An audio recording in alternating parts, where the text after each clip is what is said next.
Bienvenue à la semaine 1 du cours en ligne ouvert et massif, le MOOC, sur le développement et la gestion des parcs pour la paix. Dans la leçon 1 du cours, nous mettrons en exergue le contexte pour la création des parcs pour la paix. Nous allons notamment définir ce que sont les parcs pour la paix et leur relation avec les zones de conservation transfrontalières, définir et discuter des liens entre la conservation environnementale et les conflits, passer en revue les avantages environnementaux, socio-économiques et culturels des parcs pour la paix, et discuter du cadre de politique internationale des parcs pour la paix et de leur contribution aussi à la réussite des objectifs d'Aichi pour la biodiversité et les objectifs de développement durable, les ODD. Alors, qu'est-ce qu'un parc pour la paix ?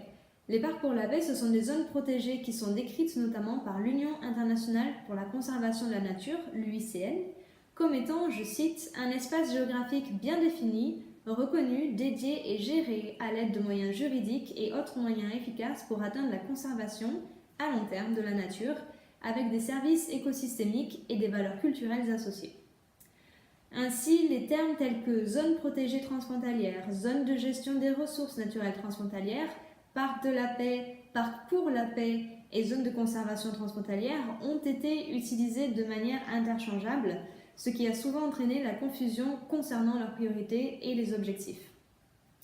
Pour clarifier ce concept, la Commission internationale sur les zones protégées de l'UICN a défini 3 catégories de zones de conservation transfrontalière et une désignation spéciale, un parc pour la paix. Ainsi, la première catégorie est ce qu'on appelle la zone protégée transfrontalière.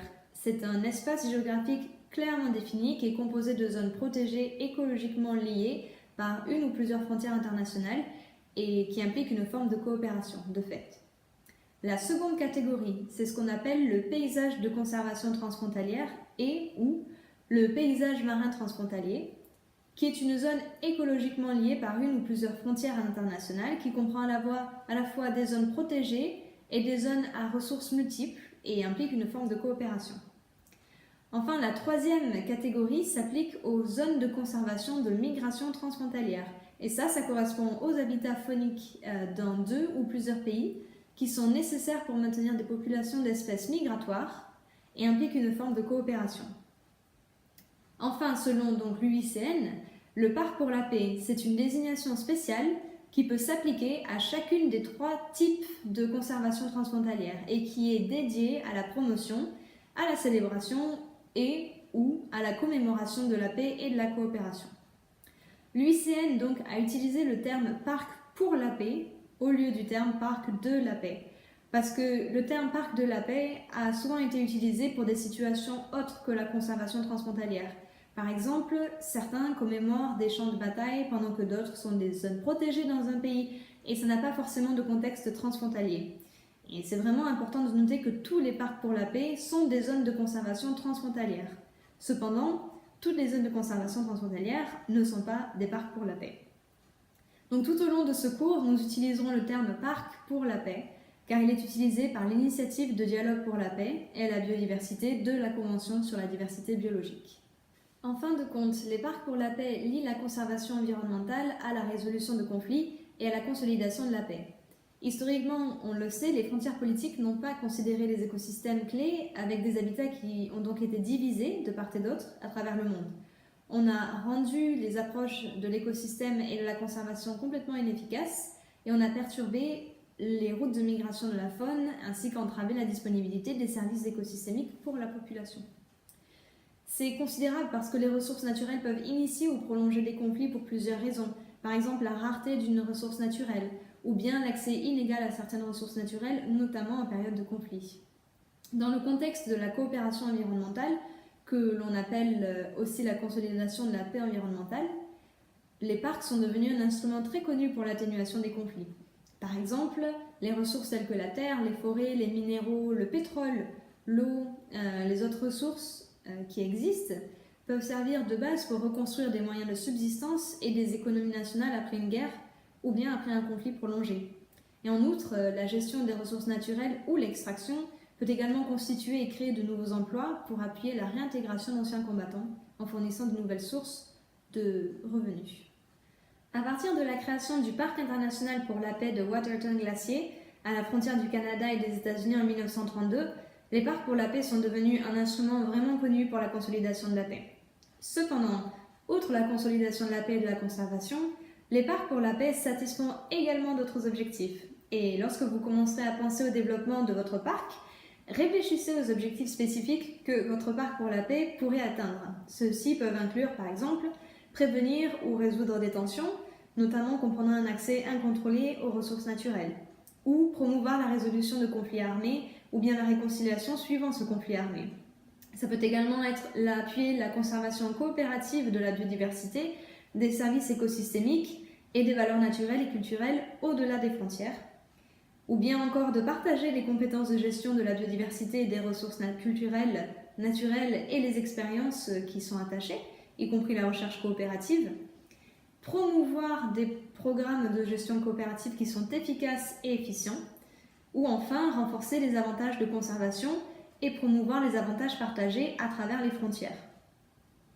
Après avoir examiné les objectifs du parc pour la paix, il est également recommandé que les praticiens commencent à penser aux avantages que la création du parc pour la paix pourrait accorder à une zone géographique particulière.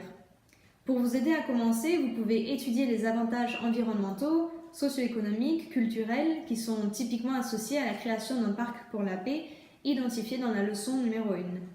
Quelques exemples, par exemple, pourraient être le renforcement de la résilience de l'écosystème devant le changement climatique en appuyant l'habitat et les migrations des espèces, l'augmentation des opportunités de tourisme ainsi que le tourisme transfrontalier en raison de l'assouplissement des processus de contrôle aux frontières, et enfin une capacité accrue des communautés pour développer et promouvoir une identité régionale.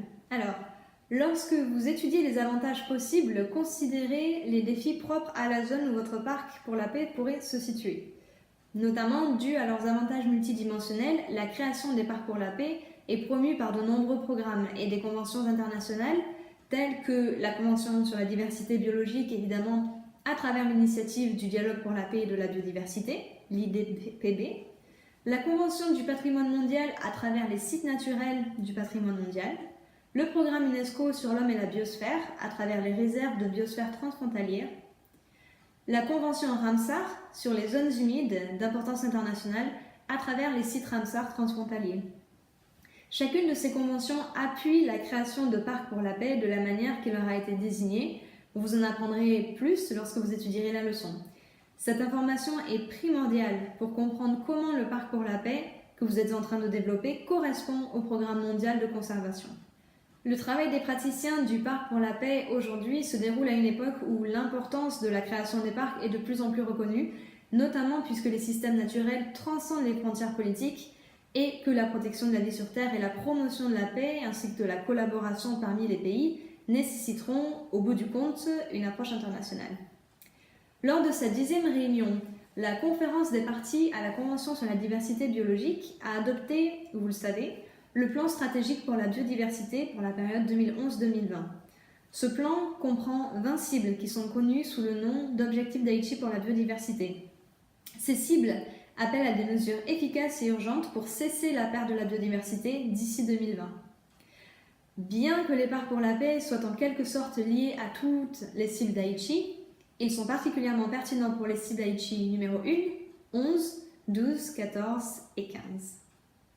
En septembre 2015, l'Assemblée générale des Nations unies a adopté la résolution Transformer le monde, le programme de développement durable à l'horizon 2030, qui est un plan d'action pour la population, la planète et la prospérité, la paix et le partenariat, que tous les pays et toutes les parties prenantes mettront en œuvre de manière collaborative. Le programme à l'horizon 2030 comprend 17 objectifs, vous le savez également, qui sont les objectifs de développement durable. Et ce programme reconnaît explicitement que le développement social et économique dépend d'une gestion durable des ressources naturelles.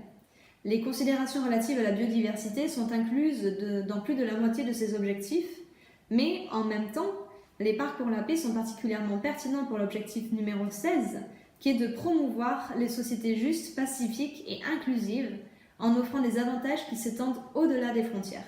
Durant votre planification de développement d'un parc pour la paix, gardez bien à l'esprit la connexion entre votre travail et les engagements internationaux. Les objectifs bénéficient d'un appui extraordinaire de la part des parties prenantes partout dans le monde. En établissant des liens entre les différents objectifs de conservation liés à vos cadres, vous permettrez de défendre d'une manière efficace votre parc pour la paix. En vous orientant parmi les objectifs et les cibles, votre parc pour la paix contribuera à la réalisation du plus grand nombre d'objectifs locaux, mais également régionaux et mondiaux, attirant ainsi l'attention d'un bon nombre de parties prenantes. Les parcs pour la paix deviennent de plus en plus efficaces et constituent un plan de projet idéal pour plusieurs raisons. Les zones protégées transfrontalières peuvent conserver avec succès de vastes zones au niveau du paysage, par opposition aux pièces déconnectées des écosystèmes. Et pour cette raison, les parcs pour la paix peuvent atteindre des objectifs de conservation, mais également des objectifs de consolidation de la paix qui attirent les parties prenantes, qui comprennent notamment les gouvernements, les organisations pour le développement, la société civile. Et de même, les donateurs auront la possibilité d'atteindre des objectifs plus ambitieux.